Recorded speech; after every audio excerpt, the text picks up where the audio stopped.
Authorities are investigating the first ever vape-related death. Up until this point, there were no reported deaths from vaping-related illnesses. I'm going to tell you everything you need to know right now on IO. Welcome back to InformOverload, where we overload you with information. I'm Charlotte Dobre. Subscribe for more trending news updates and follow the IO team on social media. An Illinois resident recently made headlines after they were hospitalized with severe respiratory issues.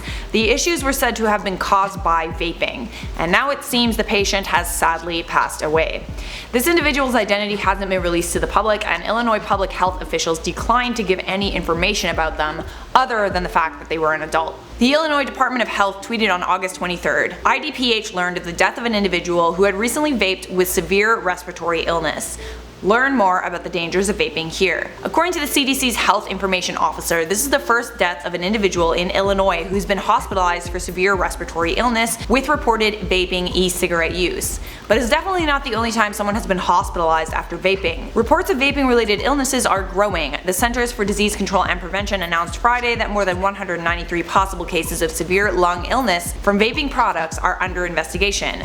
The reports are coming in from 22 separate states and were all identified between June 28th and August of this year. All of these cases are linked to an unknown lung condition. Although most experts agree that vaping is much safer than smoking, we still don't know the long-term effects. There are also people who are vaping way more often than they would if they were going out for cigarettes. There's no extra effort of having to go outside to vape. People who vape can do so inside the comfort of their home. It was only a matter of time before illnesses were being reported. I should clarify that many of these cases involve the presence of compounds like THC, which is the psychoactive ingredient in cannabis that causes the high. We reported on a story a few weeks ago about a man who was put in a medically induced coma after using a street-bought vape cartridge that contained THC. The director of the Food and Drug Administration, Mitch Zeller, said that it's been difficult to gather facts on the cases. He said, I quote, "At times we are relying on case reporting that is incomplete and require time to gather basic information like the name of the product that was used, where it was purchased, and how the product was used. Here's what we do know for sure. The patients affected in the state of Illinois are relatively young and are between the ages of 17 and 38,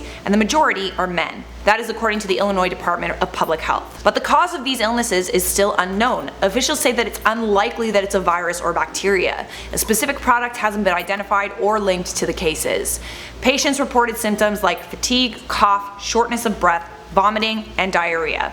All the symptoms worsened before they went to the hospital. Director of the Illinois Department of Public Health said in a statement, "The severity of illness people are experiencing is alarming, and we must get the word out that using e-cigarettes and vaping can be dangerous." Authorities are investigating several theories, like the chance that the illnesses could have been caused by toxic substances like heavy metals or specific flavors of vapes. The president of the American Vaping Association, Gregory Conley, said he is confident that the illnesses were caused by devices containing cannabis. Of course, guys, you should always be critical. It is in the interest of vaping companies and vaping associations that you continue buying products.